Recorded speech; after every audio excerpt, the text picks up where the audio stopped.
జగిత్యాల జిల్లా మల్లాపూర్ మండల కేంద్రంలో మేజర్ గ్రామ పంచాయతీలో 80వ స్వతంత్ర దినోత్సవ వేడుకలు ఘనంగా నిర్వహించారు.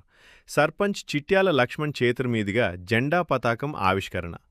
ఈ కార్యక్రమంలో పంచాయతీ కార్యదర్శి శ్రీనివాస్, జూనియర్ అసిస్టెంట్ మనోహర్ రెడ్డితో పాటు గ్రామ పంచాయతీ సిబ్బంది, జగిత్యాల జిల్లా కిషన్ సెల్ అధ్యక్షుడు యలాల జలపతి రెడ్డి, కాంగ్రెస్ పార్టీ మండల అధ్యక్షుడు మాట్ల సోమయ్య, మాజీ జెడ్పీటీసీ సందిరెడ్డి, శ్రీనివాస్, బీజేపీ మండల అధ్యక్షుడు గోపిడి శ్రీనివాసరెడ్డి, అన్ని పార్టీల నాయకులు, కార్యకర్తలు, ప్రజలు, విద్యార్థులు జెండా పతాకం ఆవిష్కరణలో పాల్గొన్నారు.